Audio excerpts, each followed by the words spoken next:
All right, settle in, folks, because you're not gonna believe what happened next. So, yesterday, Peter Griffin, genius entrepreneur, opened my very own store, Peter's Stuff and Things. It was a treasure trove of priceless family heirlooms, like my old tube socks and a half-eaten bag of chips. The first day was a monumental success. I raked in a whopping $1.25. I was practically swimming in it. But then disaster struck.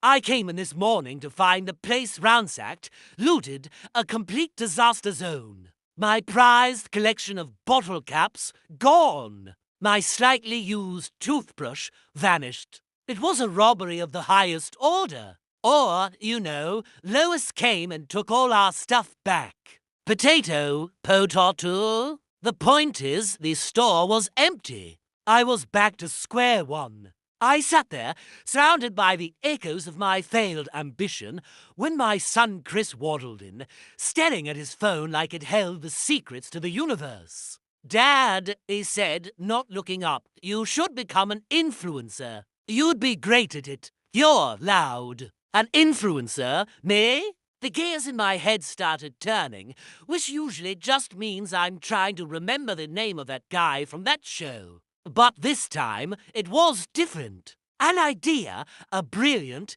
beautiful, and probably very stupid idea, began to form. Social media. That's the ticket. I don't need actual stuff to sell. I just need to sell the asterisk idea, asterisk of stuff.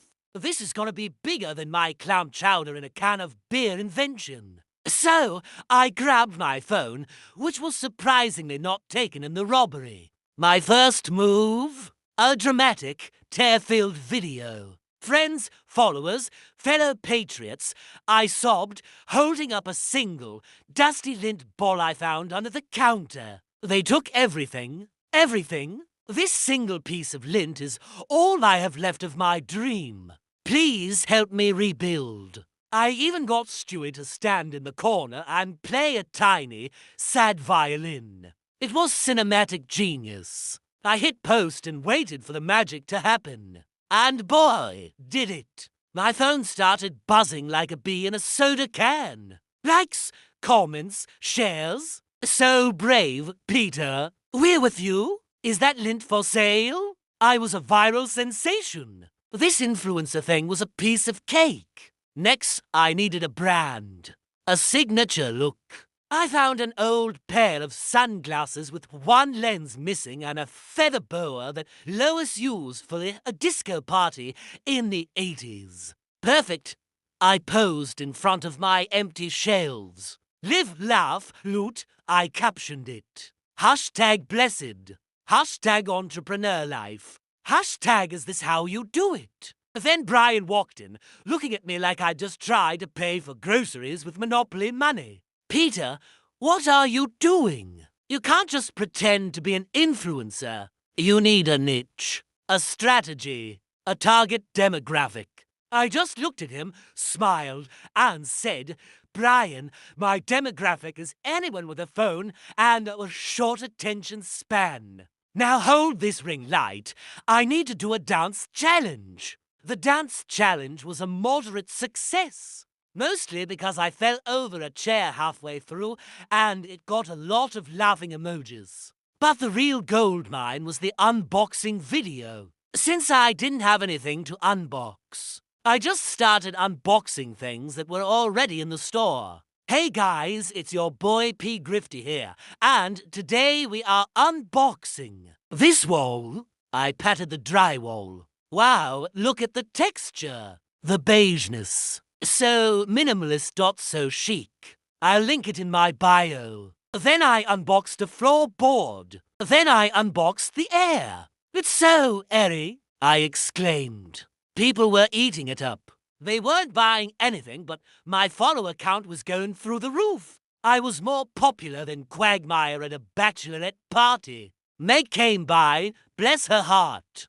"Dad, I do social media for school. Maybe I could help you with analytics and engagement metrics." I just patted her on the head. Meg, sweetie, the only metric I care about is the Peter metric, and it's soaring. Now, go fetch me a smoothie. My adoring fans are waiting for a tutorial on how to open a door. It was all going so well. I started doing sponsored posts. My first brand deal was with a company that made novelty socks. I held them up to the camera. These socks are... they're socks. You put them on your feet. Use my code PeterPounce10 for 10% off. Do it, now. I wasn't sure if it was working, but I got a free pair of socks.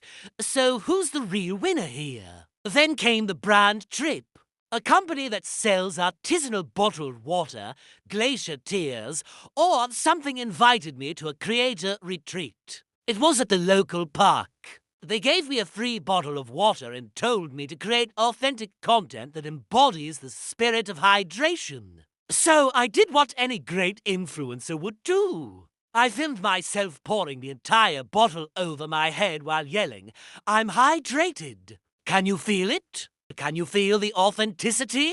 It got 1 million views, I think. Or maybe it was 1,000. The numbers are just details. What mattered was the asterisk influence asterisk. I was a tastemaker, a trendsetter. I was Peter Griffin, and the internet was my oyster. Back at the store, things were changing.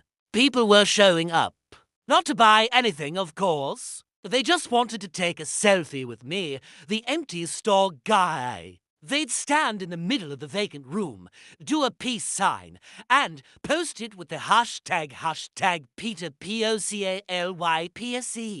I was a landmark, a tourist destination. I started charging $5 for a photo.